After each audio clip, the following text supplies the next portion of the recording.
पहुना मिथिले में रहूं। बिहार में जिस तरह से युवाओं का भोजपुरी गानों पे ज़्यादा झुकाव होते रहा है, वैसे फूहड़ गाना और अश्लील गाना की तरफ झुकते जा रहे हैं। वैसे ही बिहार की हमारी 3 ऐसे भी बेटियां हैं, जो कि एक मैथिली ठाकुर है और दूसरा है सोनम यादव और तीसरा है हमारे साथ जो बैठी है ये लूसी है।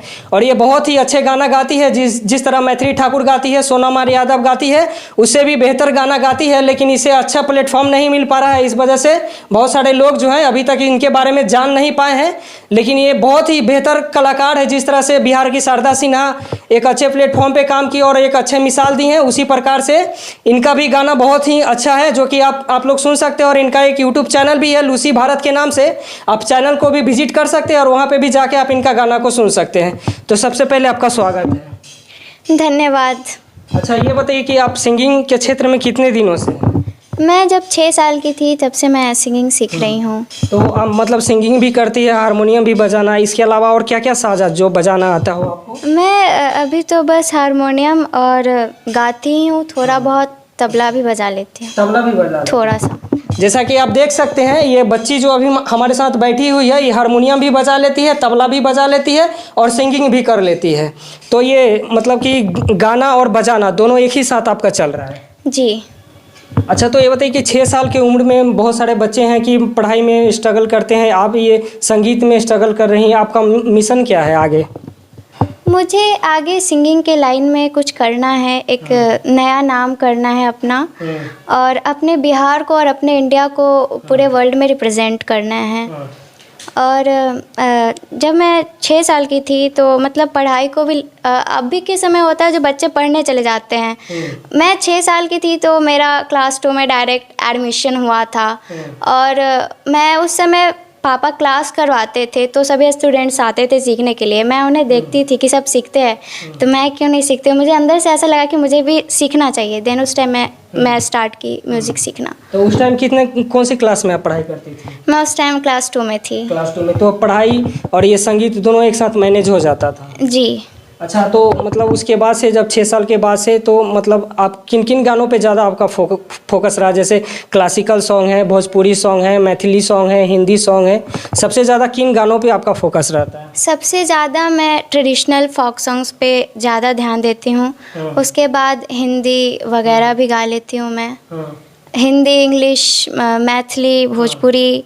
मैं इंग्लिश भी गा लेती हूँ, कोरियन भी गा लेती हूँ। मैं कोरियन भी गा लेती है? जी, मैं कोरियन भी गा लेती हूँ। अच्छा, उसके अलावा और कितने भाषा में गाती हैं? मैं पंजाबी, हिंदी, भोजपुरी, मैथिली और सिन्हाला जो कि श्रीलंकन लैंग्वेज है उसमें भी सिंग कर लेती हूँ, और कोरियन में। तकरीबन कितना लैंग्वेज हो गया आपका टोटल? 5-6 हो गए होंगे। मतलब 5-6 लैंग्वेज में? जी। जैसा कि आप देख सकते हैं कि 5 से 6 लैंग्वेज में ये गाना गाती है और गा भी चुकी है। और कुछ कुछ ऐसा भी लैंग्वेज है कि आप समझ ही नहीं पाएंगे। इस वजह से हम गाने के लिए नहीं प्रेस कर रहे हैं, नहीं तो कोरियन भी गाना सुना सकती थी और आप लोग सुन सकते थे। चलिए ठीक है, दर्शक समझे ना समझे, थोड़ा सा कोरियन गाना सुनाइए। ज़रूर। Jogimalso baragadulyo kumalgalnaso supulno muro sumyenezinin gegeserga. Take my hands now, you are the cause of my euphoria. Hey, hey, hey, hey, hey, hey. You are the cause of my euphoria. अगर आपको बोला जाए कि इस गाने का पूरा Hindi convert करके बताइए तो आप बता पाएंगे कि आप क्या क्या गाएं? नहीं, एक्चुअली मैं उतना अभी नहीं हूँ, लेकिन मैं उस एक्सेंट पे गा लेती हूँ। अच्छा, जिस तरह से भोजपुरी में अभी बहुत सारे ऐसे भी सिंगर है कि जो मतलब बहुत से अश्लील गाना गा रही है, फूहड़ गाना गा रही है, और लड़की ही है और आप भी एक लड़की ही हो, तो उन लड़कियों के लिए क्या संदेश रहेगा जो अश्लील गाना गाती है, फूहड़ गाना गाती है इस तरह से? हमारा जो बिहार है वहाँ पे बहुत ही मतलब ट्रेडिशन के लिए हमारा बिहार जाना जाता है। एंड अगर हम बाहर जाते हैं तो हमारे बिहार को अश्लील गानों से नहीं देखा जाता है। यहाँ के विवाह गीत, जो हमारे पारंपरिक विवाह गीत है, छठ के गीत है, जो हम लोग का जो परंपरा में जनेऊ होता है उसके गीत है, वो सभी सुनते हैं और समझते हैं। लेकिन अभी के समय में वल्गैरिटी बहुत ही ज़्यादा बढ़ गई है। सभी फेमस होने के लिए कुछ भी गा रहे हैं, ऐसा नहीं करना चाहिए। हमें अपने ट्रेडिशन को बचाना चाहिए एंड उसको रिप्रेजेंट करना चाहिए। हमारा जो भारत है वो अपने संस्कृति के लिए जाना जाता है बाहर में, लेकिन अगर हम अपनी संस्कृति को ही भूल जाए तो ये तो गलत बात है मेरे ख्याल से। जैसा कि आप सभी जानते ही होंगे कि हमारा भोजपुरी का जो गाना है वो ढोरी और चोली इसी पे जाके डिपेंड हो चुका है।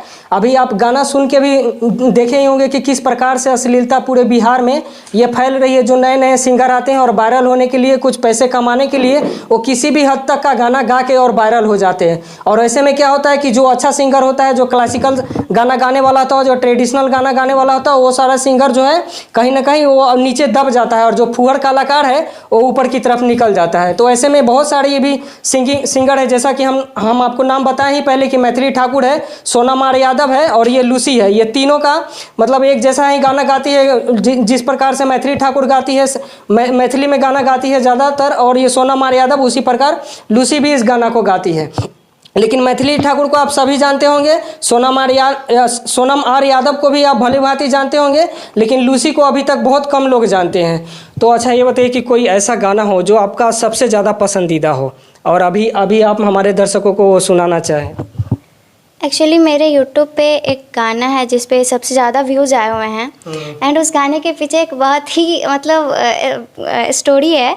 मैं उस समय अपने लैंग्वेज को नहीं समझ पाती थी। वो मतलब विवाह गीत है एक, तो वो मैं नहीं समझ पाती थी और मैं बोलती थी कि नहीं मैं ये गाना नहीं गाऊंगी, मैं ये गाना नहीं गाऊंगी। लेकिन जब मैंने गाया तो उस पर इतना अच्छा रिस्पॉन्स हुआ। मम्मी ने बोला, पापा ने बोला कि तुम गाओ, देखो तुमको रिस्पॉन्स मिलेगा। देन मैंने गाया, फिर मुझे मतलब मैं सोची भी नहीं थी कि उस पर शायद 73 या 74 के वो वीडियो चला गया अभी। और मैं कभी सोची नहीं थी कि जिस गाने को मैं गाना नहीं चाहती हूँ उस गाने पे मैं वही गाना सुनाना चाहूँगी। चलिए ठीक है, गाइए।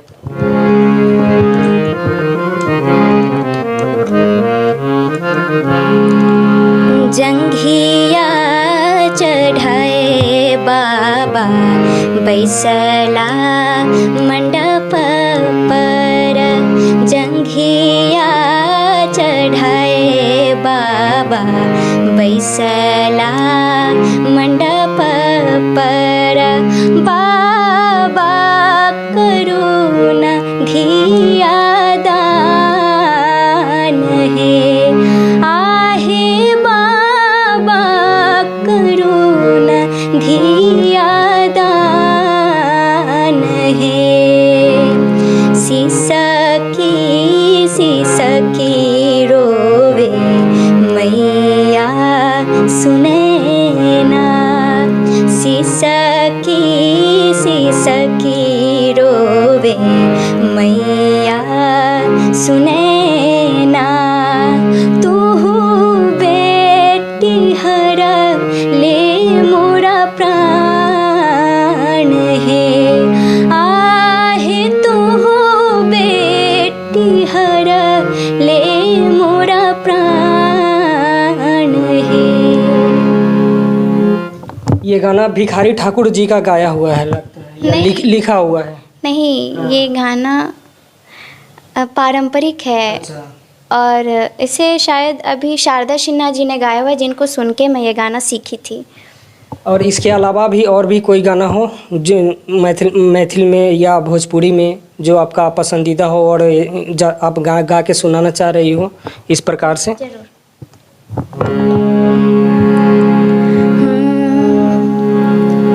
ए पहुना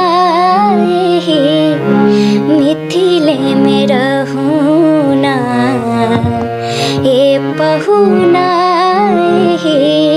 मिथिले में रहूना, जौने सुखबा ससुरारी में, जौने सुखबा ससुरारी में, तहने सुखबा कहूना, ए पहुना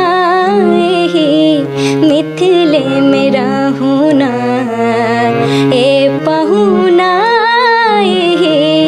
मिथिले में रहूना।